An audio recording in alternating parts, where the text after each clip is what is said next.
nosso texto base de hoje é Atos 16, do 9 em diante.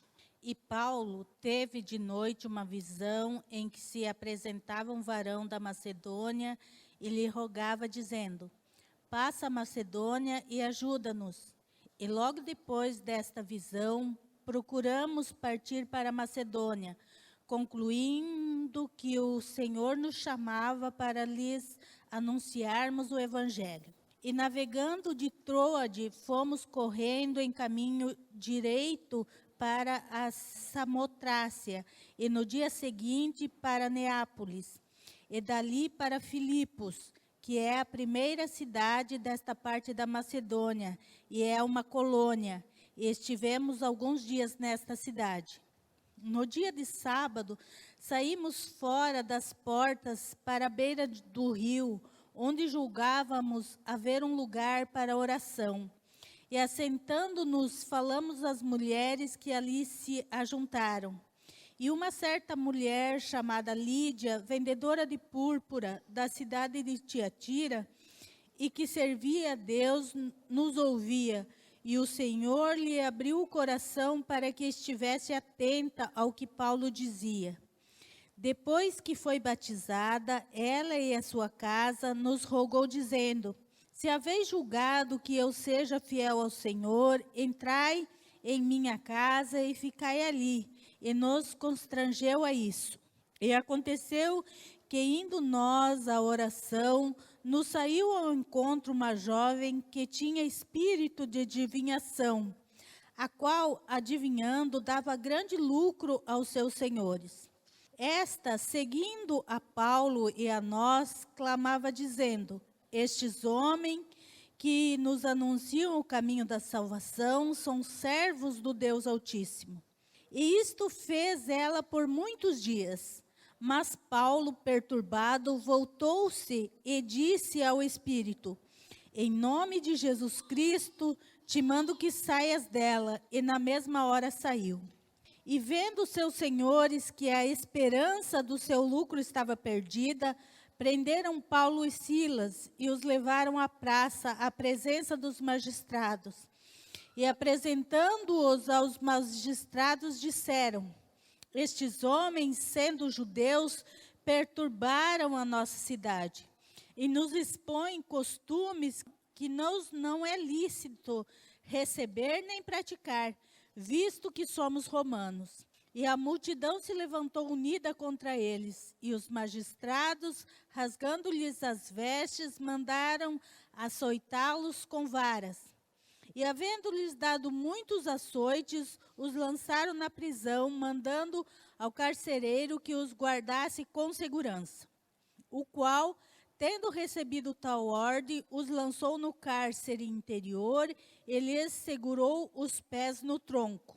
Perto da meia-noite, Paulo e Silas oravam e cantavam hinos a Deus, e os outros presos os escutavam.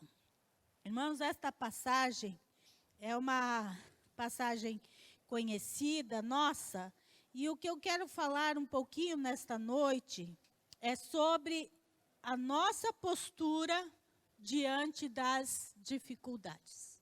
Qual é a nossa postura diante dos problemas, diante das lutas, que elas vêm, e elas vêm para todos. Todos nós estamos sujeitos às lutas, às frustrações, às decepções, angústias e perseguições. Então, qual é a nossa postura? Então, nós vemos aqui que Paulo, ele tinha tido uma visão de alguém pedindo ajuda para ele. Passa a Macedônia e nos ajuda.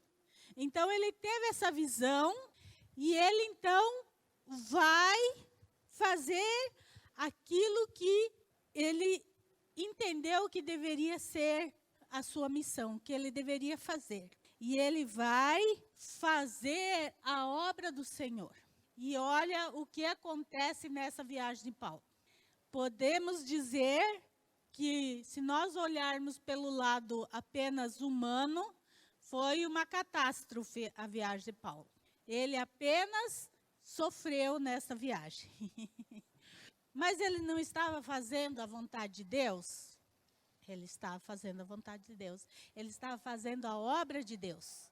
E nós vemos, então, que ele pagou, né, ele e Silas, que era seu companheiro de viagem, eles pagaram um preço muito alto por estar fazendo a vontade de Deus.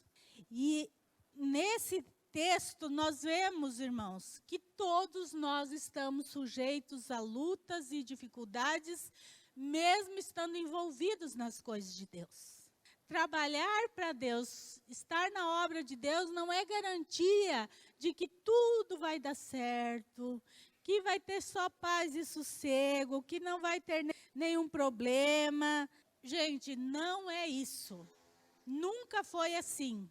E muitas pessoas dizem, mas foi lá no começo do cristianismo. E aí, agora é diferente. Não é, irmãos. É a mesma coisa. A Bíblia diz que enquanto nós estivermos aqui, nós estamos sujeitos a dores, a problemas, a angústias e a dificuldades. Então, qual é a diferença? A diferença é com quem nós nos apegamos nos momentos das dificuldades. Quais as atitudes que nós tomamos nos momentos de dificuldade. E Paulo, ele nos ensina muito bem isso. Paulo é um exemplo de alguém que se entregou para Deus de todo o coração e não teve nada, nenhuma dificuldade que o fez voltar atrás. Nenhum problema que Paulo passou, e que foram muitos, o fez dizer, não, eu vou deixar a Cristo. E olha que Paulo sofreu açoites, prisão, naufrágio, né? Uma cobra venenosa o picou e tantas coisas que Paulo passou. Ele mesmo diz que ele passou fome, que ele passou frio, que ele passou nudez. Mas nada disso fez Paulo recuar. E aí eu pergunto, e nós? O que tem nos feito recuar ou o que tem nos feito parar com as coisas de Deus? Às vezes, irmãos, é coisa... Não digo que não seja um problema, mas não é um problema tão grande. Pequenos problemas já têm nos feito parar, nos feito desistir, dizer, não, mas eu pensei que fosse diferente. E olha, gente, esse negócio do pensei que fosse diferente é algo que não é bíblico. Porque se nós formos ler a Bíblia, desde o Gênesis até o final, nós vamos ver que os homens de Deus passaram por problemas, passaram por dificuldades, passaram por lutas. Então, por que nós, cristãos de hoje, achamos que não vamos passar? A Bíblia, ela nunca escondeu os problemas e as lutas que as pessoas viveram. Nem os seus pecados, nem suas mazelas. Porque ela deixa claro, Deus não esconde a realidade de servi-lo. Ele não esconde. Jesus disse, olha, no mundo vocês vão ter aflições. Ele não escondeu, ele não disse que no mundo nós teríamos só vitória. Não, ele disse que no mundo nós teríamos aflições. Mas ele venceu e isso nos torna possível nós vencer também.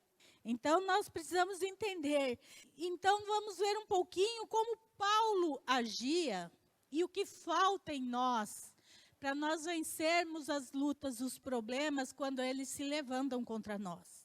No versículo 13 aqui, diz assim, e no dia de sábado saímos fora das portas para a beira do rio, onde julgávamos haver um lugar para oração. Paulo e Silas, eles levavam a sério a oração. Eles estavam ali indo a obedecer a visão que Deus tinha dado a Paulo. Eles estavam ali pregando o evangelho, evangelizando, mas eles não descuidaram da vida de oração deles. Eles saíram da cidade, eles foram procurar um lugar mais calmo, onde eles pudessem orar. E esse digamos assim, tem dois pilares para nós nos manter firmes nas lutas. Um é a oração e o outro é a palavra. Então, Paulo, ele tinha essa consciência que ele precisava orar. Ele precisava estar cheio de Deus. ele precisava estar em comunhão com Deus. E é isso que a oração é comunhão com Deus. Então, Paulo e Silas, eles têm essa noção da importância da oração. E eles estavam ali procurando um lugar para orar, para estar em comunhão com Deus. Irmãos, tem faltado oração nos cristãos do dia de hoje. As pessoas não oram mais. As pessoas não buscam mais a Deus de todo o coração.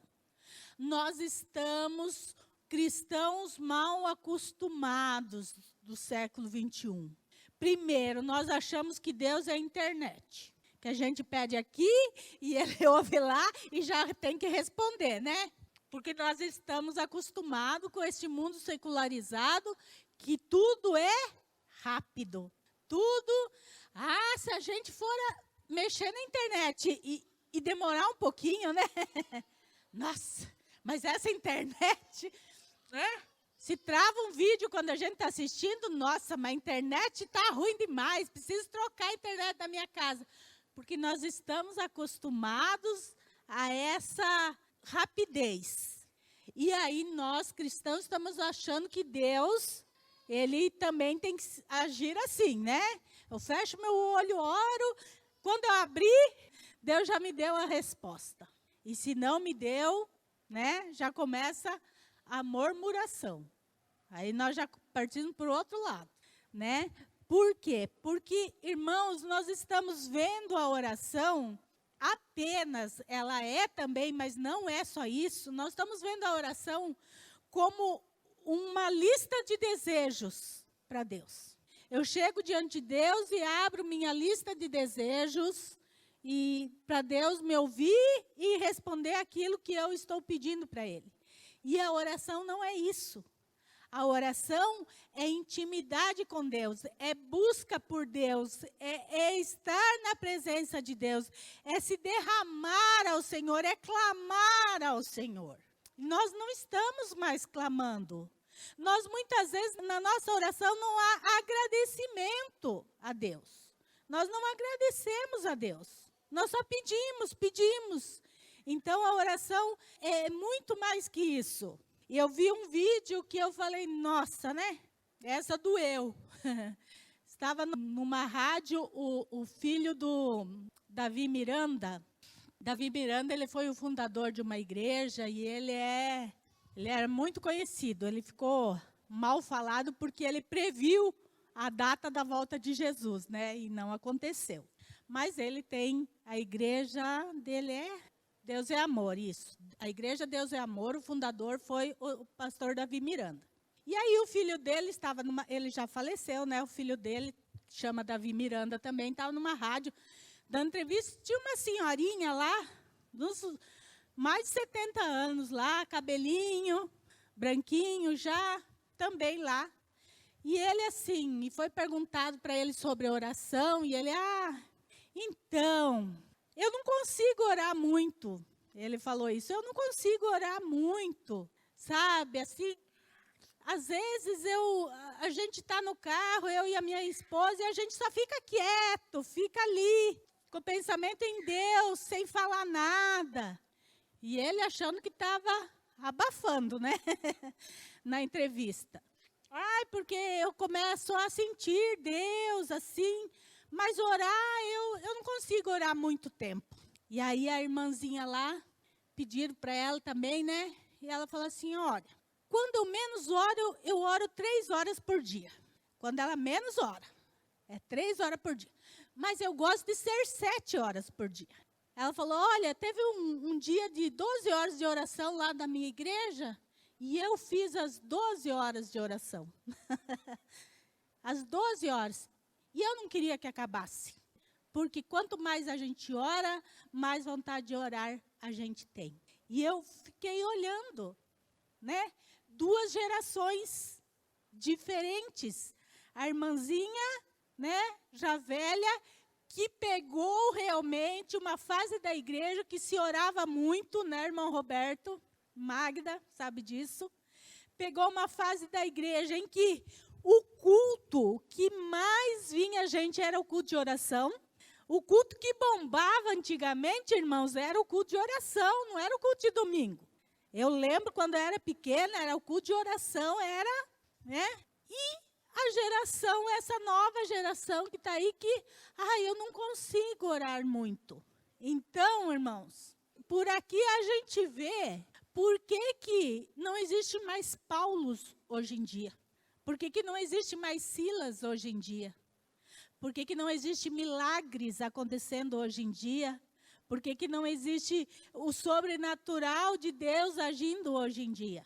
Porque não se ora mais. A igreja está esquecendo que a oração é um pilar, é um alicerce da nossa vida cristã. E nós precisamos voltar para este alicerce da nossa fé, que é a oração. A igreja precisa orar. Paulo, o grande Paulo e Silas, eles estavam ali fazendo a obra de Deus, pregando o evangelho, mas eles estavam cuidando da vida de oração deles. Eles estavam sempre procurando um lugar para orar. Eles aprenderam isso. Jesus foi um exemplo. Será que Jesus tinha algum pecado para confessar ou uma lista de desejos para fazer para Deus?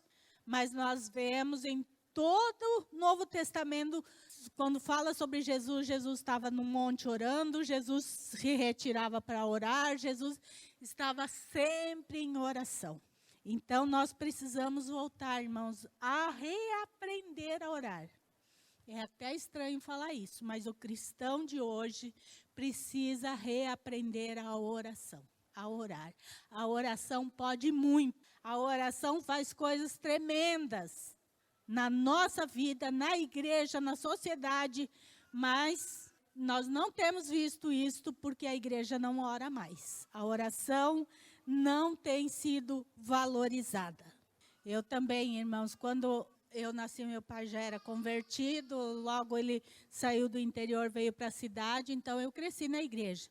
Os cultos de oração eram 1h30, 2 horas de oração, e todo mundo dobrava o joelho, grande, pequeno, criança, e era oração o tempo inteirinho. Não tinha palavra, era só oração, e era 2 horas ali de joelho no chão, clamando mesmo. E as vigílias era vigília mesmo, nós acabava de manhã.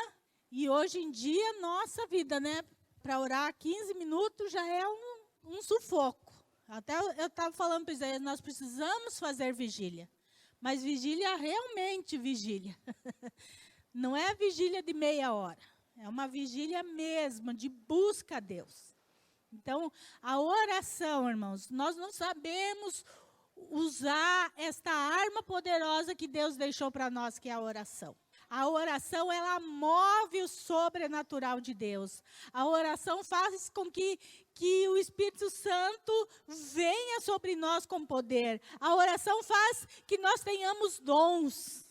E que nós fazer coisas, irmãos, Jesus disse que nós faríamos coisas maiores do que Ele fez. Quem aqui já ressuscitou um defunto? Já é bem grande, mas Jesus fez. Ele ressuscitou vários. Quem aqui orou por um cadeirante e ele voltou a andar? Quem aqui orou por alguém que está com uma enfermidade e a pessoa foi curada na hora? Vocês estão vendo como nós não temos mais isso no nosso meio hoje? Deus mudou, Deus não mudou. O que mudou? O povo de Deus mudou. O povo de Deus não busca o seu Deus. Tem um ditado antigo, mas real: muita oração, muito poder. Pouca oração, pouco poder. E isto é uma realidade, e isto está escancarado na igreja do século 21. A igreja do século 21 não vê milagres acontecendo porque ela não ora a Deus. Nós estamos confundindo as coisas. Nós achamos que Deus é um supermercado. Nós vamos diante de Deus com uma lista e queremos que Ele nos dê aquilo que nós queremos. E não é assim. A oração é para nós termos comunhão com Deus. A oração tem um momento de nós fazermos nossos pedidos? Tem. Mas tem primeiro o momento de engrandecer o nome de Deus. Que é isso que Jesus ensina na oração do Pai Nosso. Como começa a oração do Pai Nosso?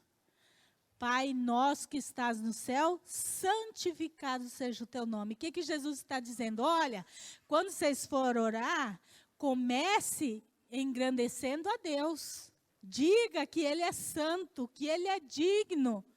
Comece a falar coisas que engrandeçam a Deus, né? E depois vem a sequência da oração. Então, irmãos, nós precisamos entender que a oração é uma arma que Deus deixou para nós conseguirmos vencer as coisas deste mundo. E nós estamos vendo que o anticristo, né, realmente agora está mostrando as suas garras. O anticristo agora, com a pandemia, ficou muito claro, e só não vê quem não quer, que o mundo está indo para a direção que a Bíblia diz que vai acontecer, que é um governo único, né? Gente, eu não estou falando mal da vacina, a pandemia está aí, eu me vacinei, mas se tem usado a pandemia para ter controle sobre as pessoas. Esse passaporte vacinal é um meio de controlar as pessoas. Está passando assim, olha, o teste deu certo, viu? O anticristo fez um teste e deu certo, funcionou. Se controla muito fácil a humanidade. Fica em casa, ela ficou em casa bonitinho. Então, o teste passou. Esses dias eu vi aqui, o Rafa mandou aqui no grupo, não vou lembrar qual cidade aqui do estado de São Paulo, que tem uma placa na frente do Carrefour, dizendo que só pode entrar no Carrefour e comprar quem for vacinado. É uma lei municipal, né? E a placa está lá, na frente do Carrefour, que só pode comprar e permanecer no estabelecimento quem for vacinado, estiver com passaporte da vacina. Vocês estão vendo que isso é controle? O que a Bíblia diz do sinal da besta? Não vai poder nem comprar e nem vender, quando vier o sinal da besta. Vocês estão vendo que uma dose da vacina resolvia tudo. Não é bem assim, tem que ter 2 doses. Agora tem que ter 3 doses. Agora já está indo para a 4ª. Mas não era uma só resolvia tudo? Não, a da Pfizer não falou que era quase 80% de eficácia? Cadê esses 80% se já está na 3ª dose? Né? Tem alguma coisa errada, irmãos. Sabe o que está acontecendo com o povo hoje? O povo não pensa mais. Sabe o que a internet fez com essa geração? Criou uma geração que não sabe pensar por si só. Ela precisa de que alguém fale. Esses influencers estão matando as crianças, porque a criança não tem mais a ideia própria. É alguém que dita o que é bonito, o que é feio, o que é gostoso, o que não é gostoso. E nós estamos indo, essa é a manobra do anticristo. E eu estou falando que muitos cristãos não estão percebendo, irmãos, porque esses dias um pastor de uma grande igreja, pregando na igreja, que lá na igreja dele só ia entrar quem fosse vacinado. Só ia poder entrar na igreja quem fosse vacinado. Aí eu falei, tá bom, então quando vier o sinal da besta, ele vai aceitar também, porque a coisa está tão assim fora do controle que não se está vendo. E por que, irmãos, que isso está acontecendo no mundo? Porque o povo de Deus se esqueceu dos princípios de Deus. A oração, o orar, irmãos. A oração, ela nos faz ver além. A oração faz com que a gente entenda as coisas de Deus. Paulo teve uma visão de alguém dizendo, passa a Macedônia e nos ajuda. E ele foi. Então, quando a gente está realmente buscando a Deus, Deus faz coisas extraordinárias acontecerem na nossa vida e através da nossa vida. Então, hoje não acontece porque nós temos deixado a oração de lado. Vamos desde o 16. E aconteceu que, indo nós à oração, nos saiu ao encontro uma jovem que tinha espírito de adivinhação, a qual, adivinhando, dava grande lucro aos seus senhores. Esta, seguindo a Paulo e a nós, clamava dizendo: estes homens que se nos anunciam o caminho da salvação são servos do Deus Altíssimo. Irmãos, Satanás, ele é tão enganador que ele muitas vezes usa até a verdade para enganar. Aqui foi um caso que Satanás usou a verdade. Ele estava falando, a mulher que tinha esse espírito de adivinhação, ela falou alguma mentira? Aqui de Paulo e Silas? Esses que estão anunciando para vocês o evangelho, esses são filhos do Deus Altíssimo. Ela não mentiu, ela não falou nada que estivesse trazendo algo de ruim para Paulo e Silas. Se alguém falasse isso de você hoje, olha, Karina, aquela Karina ali, ó, ela é filha de Deus lá mesmo. Será, irmãos, que nós teríamos discernimento para saber que era algo de Deus ou do diabo? Será que hoje nós teríamos o mesmo discernimento que Paulo teve dessa jovem que estava profetizando mentiras, que era um espírito maligno que agia nela? E por que hoje, então, nós não conseguimos decifrar o que é de Deus e o que não é de Deus? Por que hoje a gente não consegue fazer isso? Uma vez o Isaías e o pastor Carlos estavam numa igreja, não na nossa, numa outra igreja, e tinha uma irmãzinha lá que todo culto, ela levantava, ela rodopiava, ela fazia um showzinho lá. E todo mundo achava normal. E ela foi lá, e a hora que ela chegou perto do pastor Carlos, o pastor olhou para ela e sai, em nome de Jesus. E ela caiu. Todo mundo achava que ela estava no Espírito Santo, mas ela não estava. Ela estava no espírito maligno. Ela atrapalhava o culto. Ela, com os rodopios e a gritaria dela, ela atrapalhava o culto, ela atrapalhava o louvor, ela atrapalhava a oração. Não era de Deus. Mas ninguém percebeu. Agora, o pastor Carlos, na hora que chegou, aquilo perturbou ele. Foi o que aconteceu com Paulo. Porque viu que não era de Deus aquilo. Mas e nós hoje, será que nós conseguimos perceber isso, o que é de Deus e o que não é de Deus? Será que Satanás não está nos enganando e nós estamos aceitando o engano de Satanás?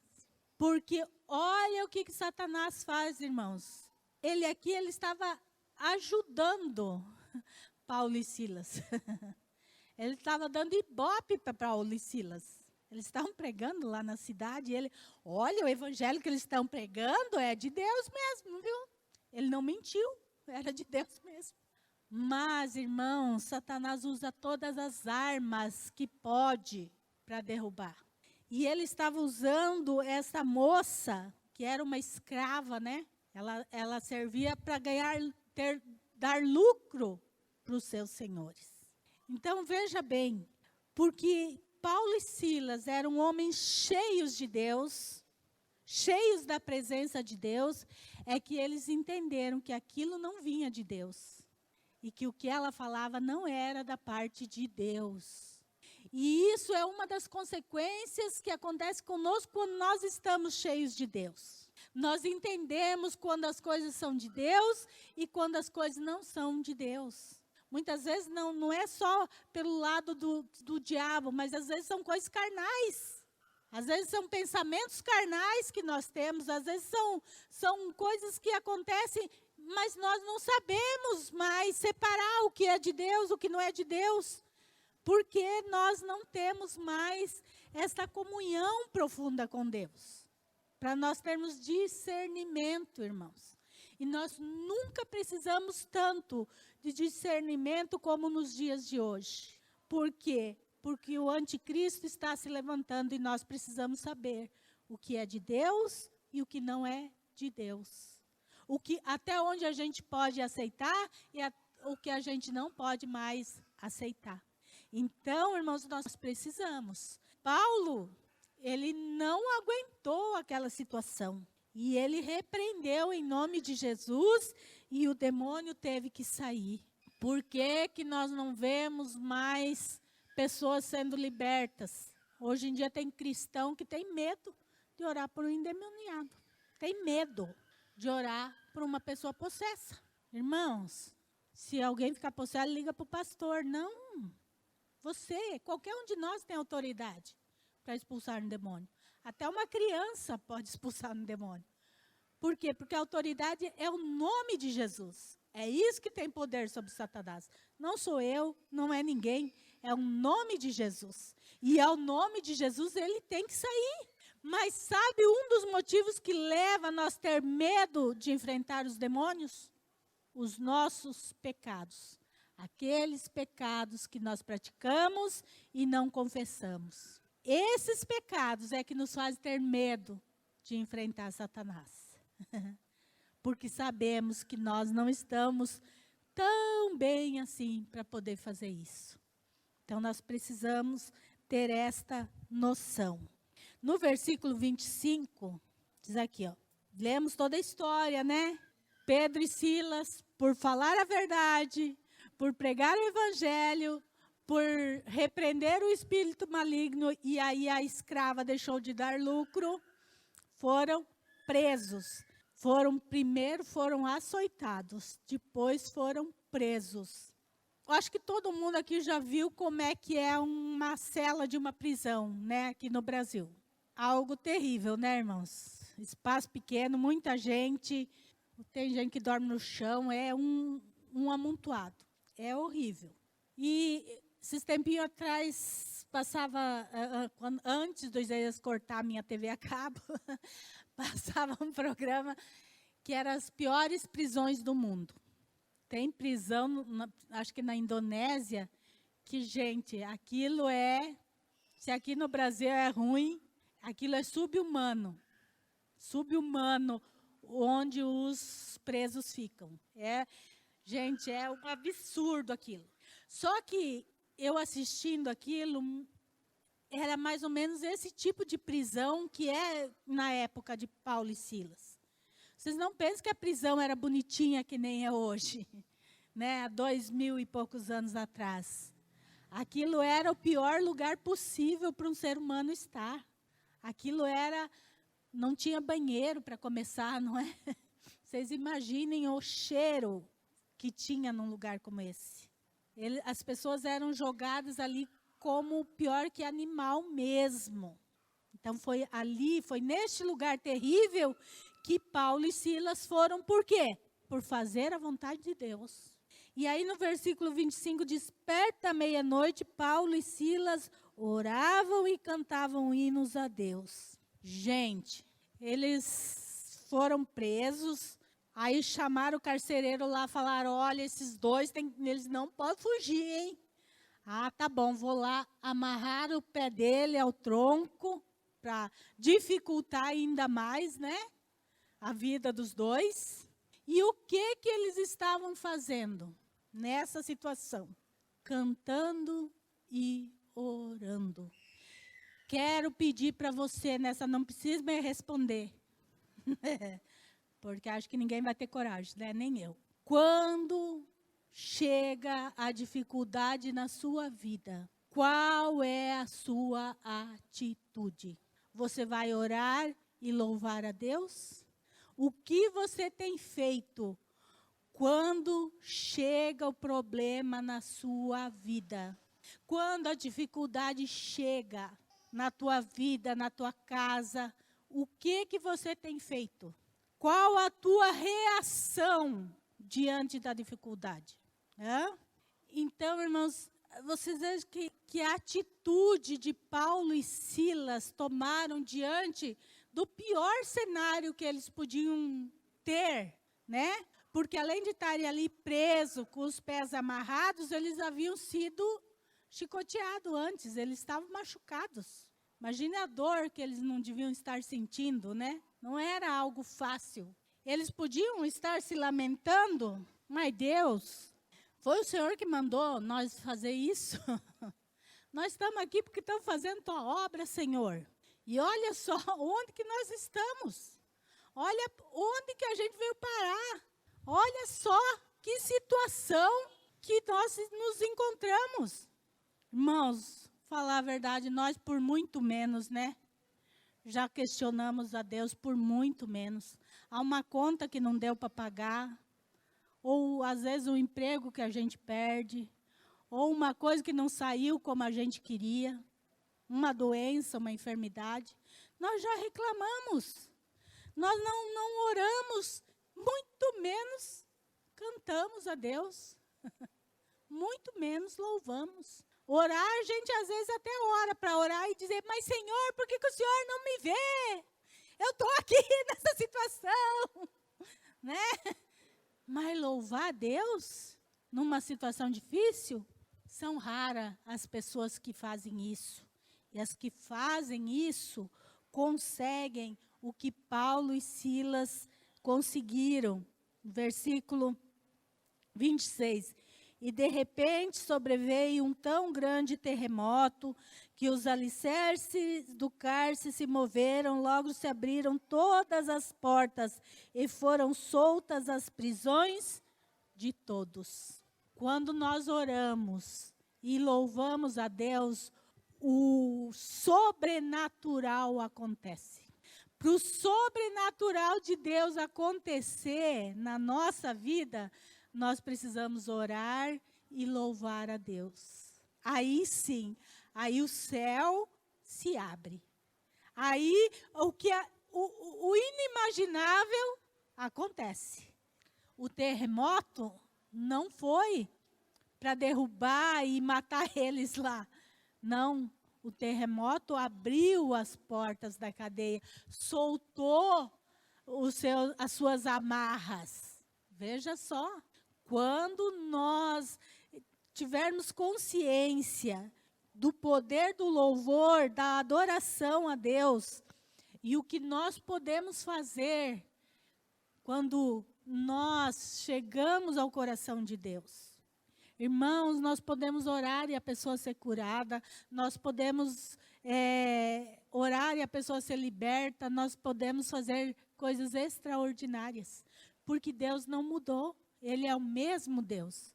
Ele é o Deus de Paulo e de Silas, é o nosso Deus hoje. Ele ainda tem poder para ressuscitar mortos. Ele ainda tem poder para curar. Mas, né, a nossa posição é que determina como vai ser o final, né? Então, quando achamos que tudo está perdido, tomando as atitudes certas, o sobrenatural acontece. Paulo achou que os planos de Deus era para ele pregar o evangelho para muitas pessoas, e era mesmo. E ele pregou o evangelho para muitas pessoas, e muitas pessoas foram salvas. O que Paulo não sabia é que Deus queria salvar o carcereiro. E como é que ia chegar ao carcereiro se Paulo não estivesse na prisão? Irmãos, os planos de Deus são maiores que os nossos. As motivações de Deus são muito maiores que as nossas. Como eu sempre falo, a gente só vê até a esquina, né? Da esquina para lá não tem como a gente ver. Nós somos limitados na nossa visão. Mas Deus não é limitado como nós. Deus não vê só até a esquina, Ele vê depois da esquina, Ele vê para frente. Então, os planos de Deus são muito maiores que os nossos. Deus tinha um plano para a vida desse carcereiro. Deus queria que a salvação viesse sobre a casa deste homem. E para isso, Ele usou Paulo e Silas. E para isso, Paulo e Silas precisaram sofrer. Eles precisaram passar pela dificuldade para, então, ganhar o carcereiro. Então, irmãos, em vez de nós murmurarmos contra Deus quando vêm os problemas, comece a louvar a Deus, a orar a Deus e se colocar na posição correta. E dizer, Senhor, os teus planos são maiores que os meus. Me ajuda, então, a entender os teus planos. Me ajuda, me fortaleça, me dê condições de passar para poder, então, lá na frente, os seus planos serem realizados. Mas nós estamos na contramão, né, de tudo isso. Porque nós murmuramos, nós somos muito mais o povo do deserto do que Paulo e Silas. Nós murmuramos, nós achamos que Deus não está ouvindo, nós, né, reclamamos. Irmãos, eu estava falando com a minha cunhada esses dias que eu fui lá no sul. Ela estava me falando um negócio, eu falei, olha, tem coisas que vai demorar muito tempo para a gente saber o porquê que aconteceu com a gente. E tem coisas, irmãos, que nós nunca vamos saber o porquê que aconteceu com a gente. Tem coisas que vai demorar muito tempo para a gente entender. Tem outras coisas que Deus não vai dar explicação. Ele não precisa dar explicação, Ele é Deus. Nós não vamos entender. Eu dou risada, eu brinco muito, né, com os meninos, que quando chegar no céu vai ter uma listinha lá para... Isso aqui, por quê? Isso aqui, por quê? Né? Porque, irmãos, tem coisas que a gente não vai entender aqui. Mas não é para entender. É para nós nos submeter à vontade de Deus. E nós estamos exatamente na contramão disso tudo hoje, né? Por causa deste evangelho fácil que tem sido pregado. Deste evangelho de só vitória, né? Só bênção, só aleluia. E a Bíblia, ela deixa claro que não é assim. Não vai ser só alegria. Vai ter momentos de lutas, de dificuldades, momentos em que a gente não vai ver saída. Mas mesmo assim, nós temos que confiar, e isto é fé, que Deus está no controle. Que Deus, Ele não perdeu o controle da situação. Por mais que esteja aos nossos olhos caótica. Não estou vendo saída. Mas Deus, Ele sabe a saída. Então, Paulo e Silas nos deixam essa importante lição para nós.